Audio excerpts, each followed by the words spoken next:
Everyone on my YouTube channel. Friends, आप लोग कैसे हैं? उम्मीद करता हूँ आप लोग ठीक ही होंगे। हम लोग नंबर सिस्टम का स्टडी करेंगे फ्रेंड्स। प्रत्येक वीडियो में हम लोग एक टाइप के प्रश्न को एक ही वीडियो में कंप्लीट करता हूँ। ठीक है फ्रेंड्स, देखेंगे यहाँ भी एक ही टाइप का प्रश्न आएगा। देखिएगा, कहता है 777.6 मीटर एक लंबे रस्सी, यानी लंबी रस्सी की कुल लंबाई इतना मीटर है। कहता है, देखिए पहले लिखिए, रस्सी की कुल लंबाई, रस्सी की कुल लंबाई कितनी है? 777.6 मीटर। जिसका हमको टुकड़ा तैयार करना है उसकी लंबाई कितनी है उस रस्सी की? 21.6 मीटर। इसको लिखना नहीं है, ऐसा नहीं मैं लिख रहा हूँ तो आप भी लिखिए, मैं समझा रहा हूँ। रस्सी की कुल लंबाई इतनी है, कुल लंबाई इतनी, और टुकड़ा कितना वाला रस्सी की लंबाई इतना, रस्सी की लंबाई है जिसका हमको टुकड़ा तैयार करना है। कहता है अगर इतना मीटर का टुकड़ा हम तैयार करेंगे तो इसमें से कितना हमें टुकड़ा बने, उस यानी इतना मीटर, है ना। अब सवाल है, यहाँ तो क्लियर हो रहा है डिवीजन, समझ में आ रहा। अगर 21.6 से हम भाग दे देंगे। अब सवाल है, मान लीजिए 10 मीटर है, या 2 मीटर का टुकड़ा तैयार करना है। 10 मीटर में 2 मीटर का टुकड़ा तैयार करना है तो कितना टुकड़ा बनेगा? अगर इसको आप 10 को 2 से भाग दे दीजिएगा तो 5 टुकड़ा बनेगा ना, समझ रहे हैं। इसी तरह से यहाँ भी कह रहा है, अगर ये पॉइंट उड़ा दीजिएगा, पॉइंट्स आ जाए तो घबराना नहीं है फ्रेंड्स। देखिए 77/76 8 वन काटिए तो 2 8 16 और 7 8 56, ये कट जाएगा। फिर इसको भी आप काटिएगा, 9 8 72, बाकी 5 57 8 7 56, बाकी कितना रहा? 5 पर 1 25 16, 2 8 16, है कि नहीं? 2 8 16, इसको भी आप काटिएगा, 9 बार कितना आएगा? 9 3 27, क्या 9 3 गुना 6, ठीक है। अब बाकी कितना रहा? 4 4 बार कट गया। अब देखिए 324/9, फिर कटेगा 9 3 27, 9 3 27, बाकी कितना? 5 पर 4 14, 9 6 14। इसका समझ में आ गया? कितना कितना टुकड़ा तैयार होगा इतना मीटर में? अगर इतना मीटर का टुकड़ा तैयार करें, इसको भाग दिए तो कितना मुझे आंसर आया? 36 ना। करेक्ट ऑप्शन 36 है फ्रेंड्स, समझ गए। ये डिवीजन से रिलेटेड प्रश्न था, ठीक है। तो आइए नेक्स्ट क्वेश्चन क्या बोर्ड पे देखते हैं। इस टाइप का प्रश्न हम लोग पिछले लेक्चर में बता चुका हूँ, इसी टाइप का, यानी पूरा यही प्रश्न नहीं, इसी टाइप का प्रश्न बोला। कहता 86 को 2 भागों में इस तरह विभाजित किया जाता है कि पहले भाग के 4 गुना का 1/3 और दूसरे भाग के 5 गुना के आधा का योग 166 होता है। उन दोनों भागों में कितना का अंतर है? क्वेश्चन समझे। 86 को कहता है 2 भाग में बांटना है। पहला भाग को मैं x मान लेता हूँ, दूसरा क्या हो जाएगा? दूसरा भाग हो जाएगा 86 - x। पहला भाग को x माने हैं, दूसरा भाग को 86 - x माने। तो यहाँ से पढ़िएगा, पहले भाग के 4 गुना, पहला भाग तो x है, इसका 4 गुना क्या होगा? 4x का आधा का 1/3 का मतलब गुना होता है 1/3 मतलब 1/3। 1/3 किसको कहते हैं? 1/3, इसको 1/3 कहते हैं इंग्लिश में। और दूसरे भाग के 5 गुना, और दूसरे भाग के 5 गुना के आधा का योग, योग का मतलब जोड़ होता है, ठीक है। यहाँ से पढ़िएगा, दूसरे भाग के 5 गुना, दूसरा भाग तो यही है ना, इसका 86 - x दूसरा भाग, इसका 5 गुना मतलब 86 - x, इसका 5 गुना यही होगा ना, दूसरे भाग के 5 गुना, 5 गुना ये हो गया। अब के आधा, 5 गुना का आधा का मतलब 1/2 का योग 166 होता है, 166। यहाँ से लेकर यहाँ तक जो कहा है प्रश्न में, इसका मैथमेटिक्स की भाषा में मैंने लिख दिया है, ठीक है। अब इसका सॉल्यूशन हम लोग करेंगे। देखिए ये आ जाएगा 4x/3 प्लस 86 को 5 से गुना कीजिएगा तो कितना होगा? देखिए 6 × 5 = 30, 8 × 40 = 43, 430 आ जाएगा, माइनस 5x बटे कितना? ये आ जाएगा 2, कितना आएगा? 2 बराबर 166। अब देखिए 3 2 का एलसीएम कितना होता है? 6 होता है। 3 को 6 में भाग दीजिए 2 बार में तो ये 8 आ जाएगा ना, प्लस 2 3 6, 3 से गुना कर दीजिए। देखिए अगर 430 को आप गुना कीजिएगा 3 से, 9 3 4 12, 1290 आ गया, 1290। अब माइनस फिर कितना होगा? 3 से गुना कीजिएगा तो 15 बराबर 166। ये 66 है फ्रेंड्स, इसको समझ गए। इसका क्या होगा? 86 में से 15 घटाइएगा 3, 8x में से 15 घटेगा तो -7x प्लस 1290 बटे कितना? 6 बराबर 166। क्लियर है? अब बताइए 1290 - 7x इधर लिख लीजिए, कोई दिक्कत नहीं है। लेकिन 166 को 6 से गुना कर दीजिए। 166 को अगर 6 से गुना करते हैं देख लीजिए, 6 6 36, 6 6 36, 3 39 और 6 3 9, 996 आता है। कितना आता है? 996। अब 1290 - 996 बराबर 7x, समझ रहे? अब 7x बराबर, और हम लोग क्या निकाल सकते हैं? 294/7, क्या इसको काटे तो, है कि नहीं? अब तो हमें निकल गया फ्रेंड्स x बराबर 42। तो दूसरा भाग हम निकालेंगे तो कैसे होगा? दूसरा कैसे निकल जाएगा? दूसरा बराबर 86 - x हम लिखेंगे। 86 कितना है? 86 में से 42 घटाइए। अब क्या कहता है? उन दोनों भागों में अंतर कितना था? यही करा अंतर। अब अंतर निकाल लीजिए। अंतर बराबर क्या होगा? बड़ी संख्या माने छोटी संख्या, बड़ी क्या निकला, बड़ी आया 44 में से घटाना है 42 बराबर 2 बराबर 2। यही आपका आंसर होगा। अंतर यही है ना, दोनों भागों में अंतर, दोनों भागों में अंतर मतलब करेक्ट ऑप्शन आपका 2 यानी ऑप्शन ए में है। समझ गए ये क्वेश्चन, आप समझे यहाँ से लेके यहाँ तक। अगर कोई दिक्कत हो तो कमेंट्स जरूर कीजिएगा, ठीक है। ये क्वेश्चन अगर समझ गए तो आइए नेक्स्ट क्वेश्चन की ओर चलते हैं। इसका सोल्यूशन आइए देखते हैं करते हैं। इस क्वेश्चन का सोल्यूशन हमने इससे पहले मैं क्या हूँ तो देख लीजिएगा, कुछ नहीं है मैं करूँगा नहीं, बीच में छोड़ दूँगा। देखिएगा पहले देखिए, कहता है इतना मीटर लंबी रस्सी के टुकड़े से इतना सेंटीमीटर लंबी रस्सी के कितने टुकड़े काटे जा सकते हैं। अब सवाल है या तो ये जो दिया है इसको सेंटीमीटर में बदल लीजिए या इसको मीटर में बदल लीजिए, दोनों में से कोई एक काम करना पड़ेगा। आपको पता है क्योंकि 1 मीटर कितना होता है 100 सेंटीमीटर। जब 1 मीटर 100 सेंटीमीटर होता है तो 1 सेंटीमीटर कितना होगा, 1 सेंटीमीटर मुझे हो जाएगा ये 100 है ना, 1/100 मीटर हो जाएगा। समझ में आ रहा? जब 1 मीटर 100 सेंटीमीटर हुआ तो 1 सेंटीमीटर कितना हो जाएगा 1/100 मीटर हो जाएगा, है कि नहीं। अब इसीलिए 79 सेंटीमीटर कितना हो जाएगा, 79 गुना 1/100, 79/100 बराबर 0.79 मीटर, 0.79 मीटर। अब तो चलिए फ्रेंड्स, टुकड़ा कितना का तैयार करना है 0.79 का, इतना मीटर का टुकड़ा तैयार करना है। और रस्सी की कुल लंबाई 9.48 मीटर है और टुकड़े की लंबाई 79 सेंटीमीटर था। इसको मैंने मीटर में बदला था, 0.79 मीटर आया। तब इसको अगर हम भाग देते हैं तो मान लीजिए 0.2 अंक ऊपर भी नीचे भी, तो दोनों पॉइंट को उड़ा देना है। क्या आ जाएगा 948/79। अगर आप 79 से 948 में भाग देते हैं तो कितना आता है, सही ना। भाग दीजिए, एक बार में लगेगा कितना आ जाएगा भाई, 14 हो गया 5 और 8 में 7 दिखाइए 158, 2 बार लगाइए कितना आ जाएगा, हाँ 9 × 18 कट जाएगा। तो अब सवाल है, देखिए आंसर आप लोग कितना आया 12। इसको समझे क्वेश्चन, ये क्वेश्चन बहुत आसान है, ठीक है। यहाँ थोड़ा सा आपको कंफ्यूजन में डालने के लिए 79 सेंटीमीटर दे दिया तो यहाँ मीटर दिया है। एक क्वेश्चन यही, इस क्वेश्चन का सोल्यूशन हम लोग दो तरीके, या तो इसको मीटर इसको सेंटीमीटर में रहने देना है तो इसको सेंटीमीटर में बदल लीजिए। दोनों को या तो सेंटीमीटर में बदलना पड़ेगा या तो मीटर में बदलना पड़ेगा, किसी एक को। अगर ये मीटर में है, ये सेंटीमीटर में है, इसको मीटर में बदलना है, जैसे मैंने बदला ना, तब ना मीटर को मीटर में भाग दिए ना, क्योंकि मीटर को सेंटीमीटर में भाग नहीं दे सकते हैं, क्योंकि मीटर को मीटर में भाग देते हैं, सेंटीमीटर को सेंटीमीटर में। वैल्यू क्या होना चाहिए, या तो मीटर में ही होनी चाहिए या तो सेंटीमीटर में ही होनी चाहिए। समझ गए, इसका खासकर ध्यान रखना है। तो चलिए नेक्स्ट क्वेश्चन की ओर। इस क्वेश्चन का सॉल्यूशन करने से पहले हम लोग इस क्वेश्चन को समझेंगे। कहता है 2 शहरों के बीच की दूरी 138.6 किलोमीटर है। यदि कोई आदमी 6.3 किलोमीटर प्रतिदिन पैदल चले तो वह कितने दिनों में पूरी दूरी तय कर लेगा। तो समझ में आया क्वेश्चन। 2 शहर है ना, ऐसा मैं मानकर चलता हूं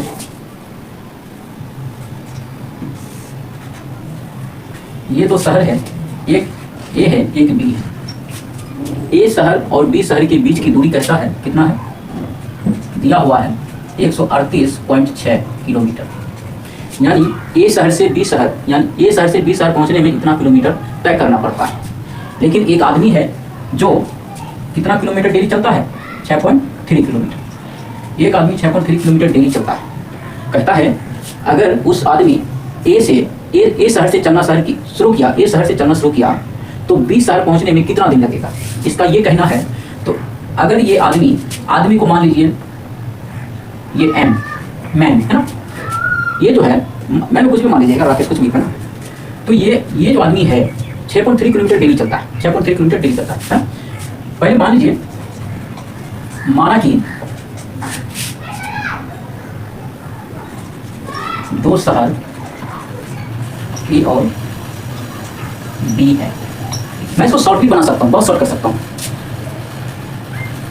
ए और बी के बीच कुल दूरी कितना है, ए और बी के बीच की कुल दूरी है 138.6 km।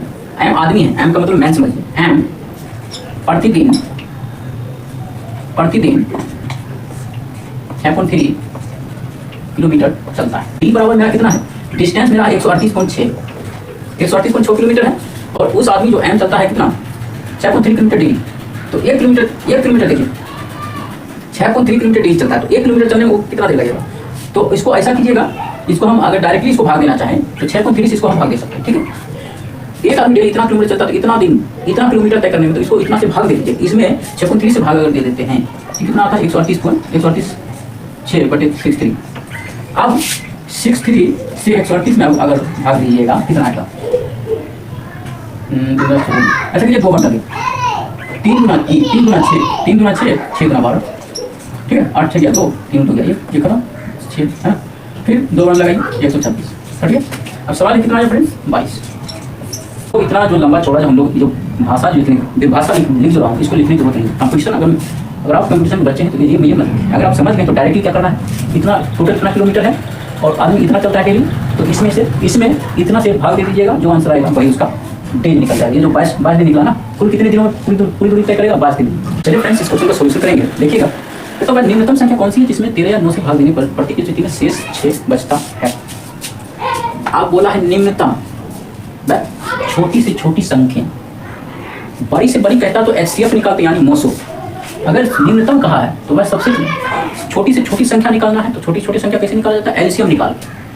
तो आपको समझ में आ गया हमें क्या करना पड़ेगा। निम्नतम बोला है तो एलसीएम निकालना पड़ेगा। अगर बोलता अधिकतम या अधिकतम बोलता तो हम एचसीएफ यानी मोसो निकालते। तो क्या लिखेंगे, एलसीएम ऑफ किसका एलसीएम ऑफ 13 9 एलसीएम क्या होगा 13 गुना 9 117 होगा। अब देने से वह छोटी से छोटी संख्या निकालना जिसमें 13 से भाग देने से 13 या 9 अगर दोनों संख्या से भाग देने पर प्रत्येक स्थिति में शेष 6 बचता है। तो इसका मतलब समझ गए, जो शेष बचा, जो हम एलसीएम लिए, एलसीएम लेकर जो मेरा वैल्यू आया 117 में अब 6 जोड़ देना, क्यों, क्योंकि शेष 6 बचता है ना, प्लस 6 कर लीजिए 127 आ जाएगा। ठीक, जो शेष बचेगा उसको हमको जोड़ देना। इसी तरह से अगर इस जगह बोलता अधिकतम संख्या कौन सी है जिसमें 13 या 9 से भाग देने पर प्रत्येक स्थिति में शेष 6 बचता है, हम इस जगह क्या करते हैं, एलसीएम नहीं निकालते, क्या निकालते, एचसीएफ निकालते हैं, एचसीएफ यानी मोसो निकालते। समझ गए, यहाँ निम्नतम बोला है इसलिए मैंने एलसीएम निकाला। एलसीएम 13 का लिया 117 गया, 117 में जितना शेष बचा उसको जोड़ दिया 127 आ गया। अब आप इसको 13 से 117 भाग देकर देख लीजिए, शेष 6 ही बचेगा। ठीक है, समझ गए क्वेश्चन। तो आइए फ्रेंड्स इस क्वेश्चन को पहले पढ़िए क्या कहता है। कहता है छोटी से छोटी संख्या क्या है जिसे 84 से गुणा करने पर जो संख्या प्राप्त होती है वह संख्या 147 का भी गुणज हो। जो उस छोटी छोटी संख्या निकालना है जिसको 84 से गुणा करना है, उस संख्या वह 147 का भी गुणज होगा ना। तो ये शर्त कहा है, ऐसा कीजिए, माना कि वह छोटी से छोटी संख्या, उस संख्या को जो छोटी है उसको मैं x मान लेता हूँ। ठीक है, तो प्रश्न में क्या कहता है फ्रेंड्स, प्रश्न में मेरा यही कहता है छोटी छोटी संख्या क्या है, उस संख्या को x मान लेना जिसे इसको 84 से गुणा करने पर, यानी x को 84 से गुणा करने पर जो संख्या प्राप्त होती है, यानी x से 84 से गुणा करेंगे तो कितना होगा 84 है, वह 147 का भी गुणज हो। 147 का गुणज होगा, इसका मतलब क्या हुआ, मान लीजिए कोई संख्या 20 है, ये कहेगा 5 का भी गुणज है, तो 5 का गुणज का मतलब इसको 5 से भाग देंगे तो पूरा करना चाहिए, है नहीं, 5 से कट जाएगा, आ जाएगा 4। इसका भी मतलब यही, वह छोटी छोटी संख्या x मान लीजिए जिसे 84, मतलब x को 84 से गुणा कर दीजिए जैसे कहा है क्वेश्चन में। अब उसके बाद जो संख्या प्राप्त होती है, यानी x को 84 से गुणा करेंगे तो 84 प्राप्त होगा हमें, वह 147 का भी गुणज हो। जब 147 का गुणज होगा, अगर इस संख्या को जो संख्या प्राप्त होती है 147 का भी गुणज होने के लिए हमको 147 से भाग देकर देखना है, क्योंकि अगर गुणज है तो वो कटेगा, नहीं तो नहीं कटेगा। 84 हो जाएगा 147, 21 बार में काट रहा हूँ, 21 बार, 21 जब 84 होगा ना 21 बार में, इसको भी अगर आप काटिएगा तो 7 बार में जाएगा। ठीक है, 21 को 147 में भाग दे दीजिए, 7 बार में जाएगा। ठीक है, तो अब सवाल है ये 4x यानी 4x/7 आ जाएगा, ये आंसर नहीं होगा, कहिएगा यही आंसर है नहीं, क्योंकि तो संख्या कंप्लीट होता है, ये भिन्न के रूप में थोड़ी होता है, समझ, ये कंप्लीट होता। अब सवाल है वह 147 का भी गुणज हो। वह छोटी छोटी संख्या क्या है जिसे 84 से गुणा करने पर जो संख्या प्राप्त होगी वैसे 147 का होगा। अकॉर्डिंग टू क्वेश्चन मैंने सॉल्यूशन यहाँ करके आया है, यहाँ पहुँच गया। अब 7 को घटाने के लिए कितना से गुणा करना पड़ेगा 7 से। तो इसका मतलब समझ गए, आंसर मेरा क्या आने वाला है, वह छोटी छोटी संख्या 7, वह छोटी छोटी संख्या क्या है 7 है। इसका देखिए 4x/7, अगर इसको आप 7 से गुणा करते हैं तो 7 कट जाएगा, बचेगा कितना 4x। ठीक है, तो कंप्लीट नंबर आ गया ना। जब ये कंप्लीट नंबर आ गया तो सवाल है वह छोटी छोटी संख्या क्या है, वह छोटी छोटी संख्या है 7। कितना है 7, करेक्ट ऑप्शन बी है फ्रेंड्स, समझे। इसको ये यहाँ से यहाँ तक आप समझ गए हैं। आ गया यहाँ थोड़ा लॉजिक यही लगाना है। 147 जब भाग दिए तो कितना आया, तो 7 को हटाने के लिए कितना से गुणा करना पड़ेगा, 7 को मुझे हटाना है, वो 50 से 3 ऐसी कोई संख्या है जो 7 से पूछा क्या है, ऐसी संख्या लेना है 2000 की मिल जाएगी, 7 से डिवाइड भाग लगना है। तो निकालिए 2000 को 3000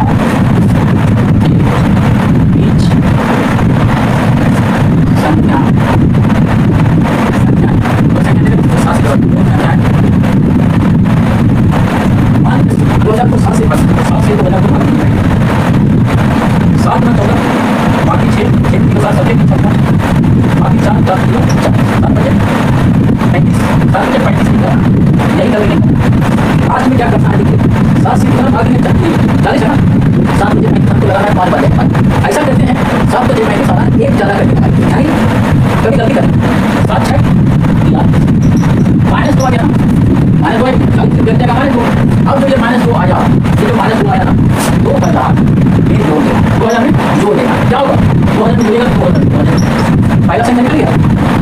अब दूसरा संख्या क्या कीजिएगा, चलिए मुझे पहला संख्या लिखिए 2002, पहला संख्या लीजिए 2000 के बाद, 2000 के बाद पहला संख्या, उसके बाद 7 से काटना चाहिए, 2002 को 7 से काट देंगे, फिर 2000 आ जाएगा, 2000 16 इसी तरह से चलता रहेगा। कहाँ पे इसी तरह सबका चलता रहेगा फ्रेंड्स,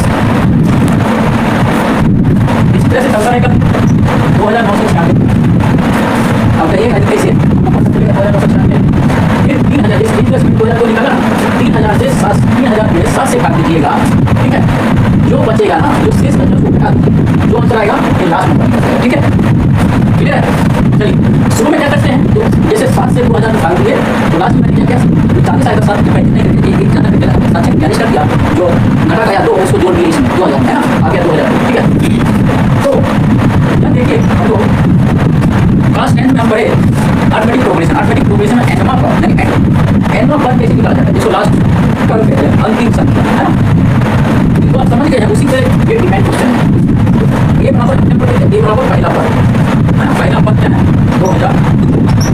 इस अब डी का मतलब डिफरेंस, यानी 2009 से 2002 के बीच डिफरेंस है, घटा 2009 से 2002 ताकि निकालना आसान, ठीक है।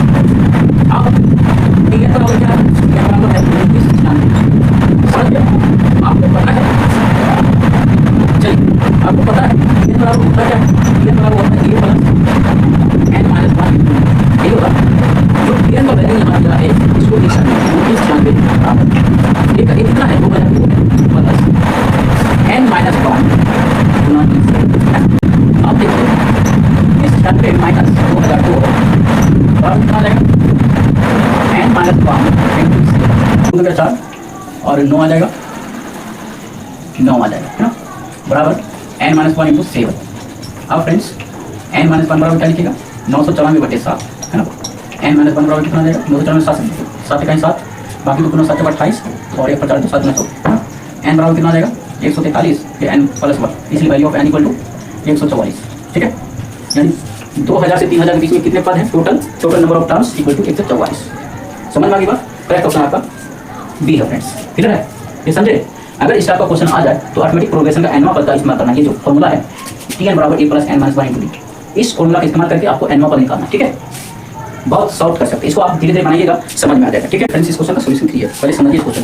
कहता है निम्नलिखित में से कौन सी संख्या x पावर 16 प्लस 1 से पूर्णतः विभाजित होगी, यानी पूरा भाग लग जाएगा, ऐसा कौन सा संख्या x power 96 plus 1, x power 80 minus 1, x power 32 plus 1, x power 64। तो ये तो अगर इसका सोल्यूशन करेंगे तो इसका सोल्यूशन है यहाँ से कोई फैक्टर इसका नहीं निकलेगा, ये भी फैक्टर नहीं होगा, x पावर 32 ये भी फैक्टर नहीं होगा, इसका अगर फैक्टर निकालेगा तो ये नहीं बनेगा, ठीक है, बनेगा लेकिन इसका फैक्टर ये नहीं हो सकता है, इसका सोल्यूशन ये फैक्टर मुझे आना चाहिए, है। तो इसमें ये फैक्टर ये तीनों में नहीं आ रहा, ठीक है। हम डी का सोल्यूशन करते हैं, ठीक है, डी का सोल्यूशन करके देखते हैं, चलिए डी का सोल्यूशन हम लोग करते हैं, ये सही है नहीं। डी में क्या कहता है x पावर 64 माइनस 1, इसको a square minus b square पे तोड़ना है, a square minus b square पे तोड़ना है, कैसे तोड़ेंगे। x पावर 64 है ना, ऐसे इसको हम 32 लिख सकते हैं, 32 का स्क्वायर कर सकते हैं, 32 का स्क्वायर कितना हो जाएगा 64 माइनस क्या हो जाएगा 1 का स्क्वायर, 1 है तो 1 का स्क्वायर। अब a square minus b square हो गया। देखिए आपको एक फॉर्मूला पता है x पावर m यानी पावर फॉर्मूला क्या होता है x पावर m गुना n, इसका यहाँ इस्तेमाल कीजिए, इस फॉर्मूला का इस्तेमाल कीजिएगा तो x पावर 32 स्क्वायर की गुना कितना जाएगा 64, x पावर 32 का square a square minus b square पे तोड़ेंगे तो क्या होगा a plus b into a minus b, a plus b a minus b, x power 32 minus 1, इसको a मान लीजिए, इसको b मान लीजिए, तो a square minus b square हो जाएगा a plus b a minus b, है ना। अब देखिए x पावर 32 प्लस 1, अब इसका हम फिर इसका तोड़ेंगे, इसको x पावर 32 को तोड़ेंगे तो क्या होगा x पावर 16 लिख सकते हैं, इसका स्क्वायर करेंगे माइनस 1 का स्क्वायर करेंगे, ठीक है, समझे नहीं समझे। इसको हम रहने दिए और यहाँ a square minus b square का फॉर्मूला लगाने के लिए हमने इसको तोड़ा, x पावर 16 है तो इसका स्क्वायर कर दिया, इसका स्क्वायर कर दिया। देखिएगा x पावर 32 प्लस 1 क्या हो जाएगा, a square minus b square फिर तोड़ दिए, x power 16 plus 1 x power 16 minus 1, है ना, समझ गए। अब इसको आप लिख सकते हैं x power 32 plus 1, x power 16 plus 1, x power 16 minus 1, x power 16 plus 1, x power 16 plus. इसका सोल्यूशन हम लोग कुछ नहीं करेंगे, देखिए लिखेंगे, क्योंकि एक्स पावर 64 माइनस 1 का एक गुणनखंड एक्स पावर 16 प्लस 1 है, 1 है। जब इसका गुणनखंड ये है तो क्या होगा, ये पूर्णतः विभाजित होगा कि नहीं होगा। विभाजित मतलब अगर एक्स पावर 16 प्लस 1 से इसमें भाग दीजिएगा तो पूरा पूरा कट जाएगा, है कि नहीं। अब भाग देकर देख लीजिए, एक्स पावर 16 प्लस 1 से इसमें अगर भाग दीजिएगा तो पूरा पूरा कट जाएगा, यानी 0 टी से क्या 0, अभी निकाले डी, ठीक है। यही आंसर है, करेक्ट ऑप्शन आपका डी है, क्योंकि डी का मैंने सोल्यूशन करके इसको मैं यहाँ तक पहुँच गया, ठीक है। इसको अगर इस टाइप का क्वेश्चन दे दिया जाए तो ये पूर्णतः विभाजित होगी या नहीं तो पहले देख लीजिएगा। चलो अब चारों में हम, क्योंकि एक्स पावर 16 प्लस 1 डिवीजर होना चाहिए किसका, एक फैक्टर होना चाहिए इसका। इसको हमने सोल्यूशन करके देख लिया, ये फैक्टर था तो इसलिए हमने क्या कहा, ये पूर्णतः विभाजित करेगी, ये भाजक होगा, ये भाज होगा तो भाग देंगे तो पूर्णतः विभाजित हो जाएगी, है ना, पूरा पूरा कर जाएगा, भाग देंगे तो। समझ गए क्वेश्चन। तो आइए नेक्स्ट क्वेश्चन 9 कहते हैं 0136 से बनी न्यूनतम और अधिकतम संख्याओं का योग क्या होगा जब संख्याओं में अंकों का प्रयोग एक ही बार होता है। ये चारों अंकों से बनने वाली न्यूनतम और अधिकतम संख्या निकालना है, उस संख्या को जोड़कर देखना है, जोड़ना है। और जोड़कर शर्त यही है, जब संख्या को आप जोड़ रहे हैं, जब संख्या को आप निकाल रहे हैं तो अंकों का प्रयोग 2 बार नहीं होना चाहिए, यानी एक ही बार होना चाहिए, ठीक है। तो आइए लिखें 0136 से बनी न्यूनतम संख्या, न्यूनतम सबसे छोटा। 0136 से न्यूनतम संख्या कैसे बन सकता है भाई, पहले हम 1 लिखेंगे, 0 लिखेंगे, फिर 6 लिखेंगे, है ना, समझ गए। 1036 हो गया। अब अधिकतम, अधिकतम क्या निकलेगा, अधिकतम संख्या निकाल सकते हैं। पहले सबसे बड़ा अंक लीजिए 6, उसके बाद 3, उसके बाद 1, उसके बाद 0, ठीक है।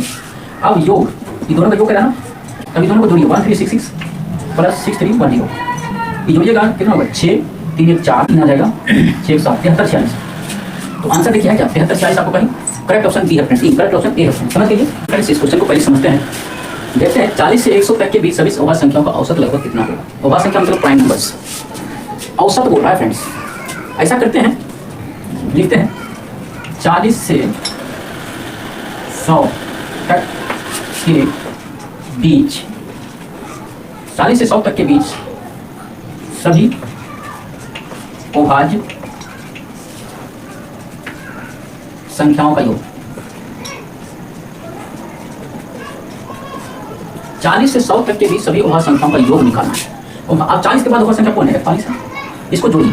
41 के बाद 43 आएगा, 43 के बाद 47 आएगा, और है इसके बाद 53 आएगा, क्योंकि 53 के बाद कितना 57 नहीं आ सकता, क्योंकि और 59 आएगा, 59 के बाद 61 आ जाएगा, 61 के बाद क्या, 61 के बाद हम लोग देखते थे 63 नहीं आएगा, 64 65 66 67 आ जाएगा, 67 के बाद 69 हटा गया, कट जाएगा वो, और 71 आ जाएगा, 71 के बाद कितना आएगा, 73 आ जाएगा, 73 के बाद 74 75 76 77 78 79 79 आ जाएगा, और 80 81 आ जाएगा, 83 आ जाएगा, 84 85 86 87 आ जाएगा, 87 आएगा भाई, कटता ही है, हाँ ये कट जाएगा।